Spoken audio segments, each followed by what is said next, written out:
Crônicas do Amanhecer, por Feijão, Centro Espírita Allan Kardec.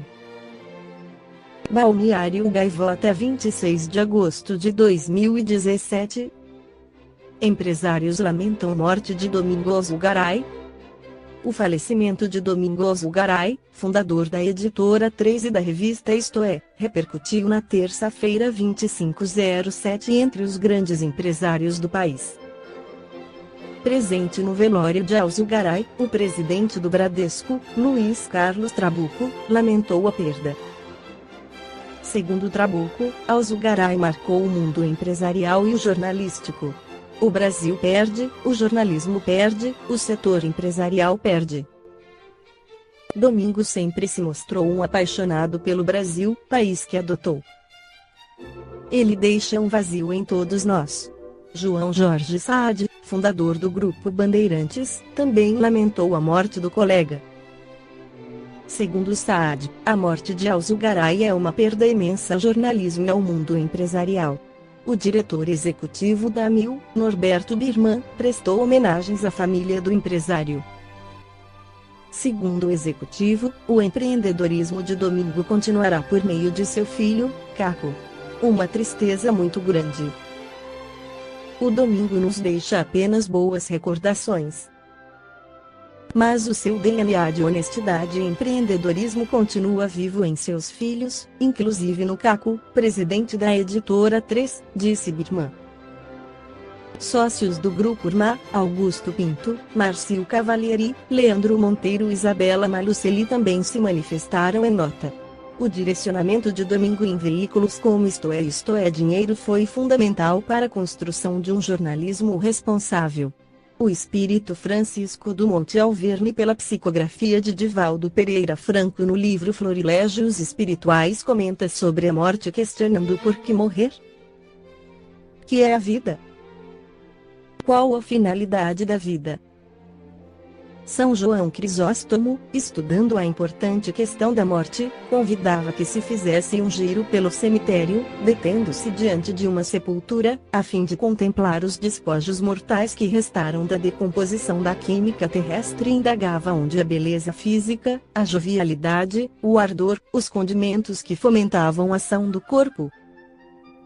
Ao examinar a masmorra esquelética que se consumiu, desafiando os prognósticos mais alvissareiros das inteligências pródigas de ficção, concluía, amargo, a sua sentença, a respeito do final da vida orgânica: tudo são cinzas, lama e decomposição. No entanto, do conceito pessimista do insigne cristão, merece ressaltar-se que a morte não é apenas o mergulho no abandono das células e a dissolução das conjunturas materiais.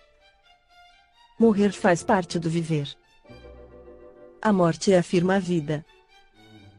Sócrates, filosofando, explicava, no seu conteúdo idealista, que a filosofia é a arte de interpretar a morte. A morte constitui para o homem um desafio à sua perspicácia e à sua ansiedade de vida, já que ela transita numa rapinagem desesperadora, ceifando o nascituro e deixando o macróbio, levando o sadio e poupando o enfermo, mas, inevitavelmente, pelo seu guante aguçado passam todas as formas e expressões de vida vegetativa, inclusive as de aparência inanimada como os minerais. A morte não se contenta numa seleção arbitrária de valores, e aí aqui está a regra para a qual toda objeção parece ridícula. Para morrer, uma só e única imposição se faz de urgência: ser constituído por moléculas que naturalmente se desagregam. Por que morrer? Porque morrer é a mais alta expressão do viver.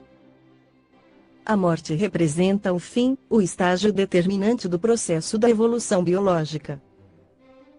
Em cada etapa desse processo, há um momento finalista, terminante, de cuja histogênese surge um novo estágio, e, sucessivamente, até a morte do todo para a abertura da madrugada da vida. Por que morrer?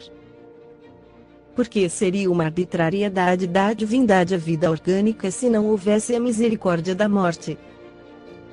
pode-se entender quão equânima e benigna se torna a morte ante um alienado irreversível, um canceroso que não mais recomponha as células com equilíbrio, um mutilado que se vê no estágio da impossibilidade total de ação, alguém apunhalado pela suprema aflição moral sem oportunidade de recomeço, o padecente da arteriosclerose sem nenhuma injunção paliativa, de todo um quadro de patologias graves que o desgaste da máquina orgânica sofre por contingência natural da sua própria mutabilidade, qual o aniquilar das faculdades pensantes sob o látego de infrenes agonias, se não encontrasse na morte a transição segura para a liberdade.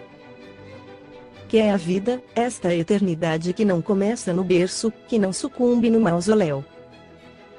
Hálito divino que se veste de moléculas organizadas, se despe, dando continuidade a um determinismo absoluto, no rumo da perfeição.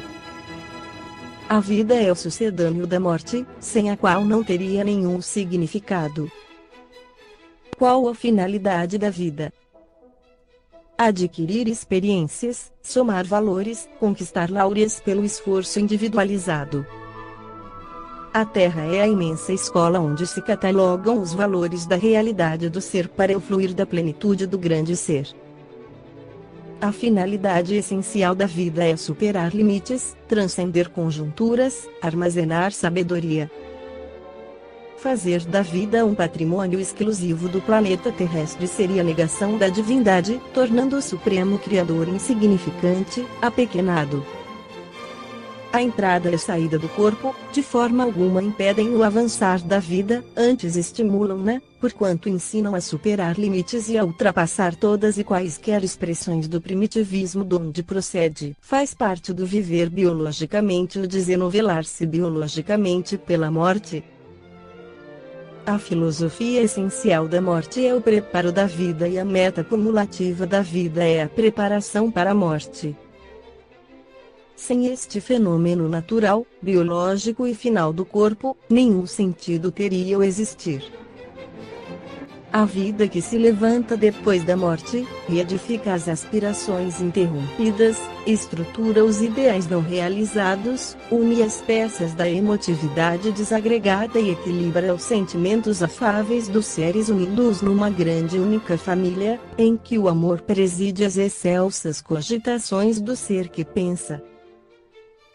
Além do portal da sepultura e acima das expressões depreciativas da morte, a vida és tua, fascinante e bela, como um sol indestrutível, irradiando calor e luz, numa expressão sublime do amor de Deus.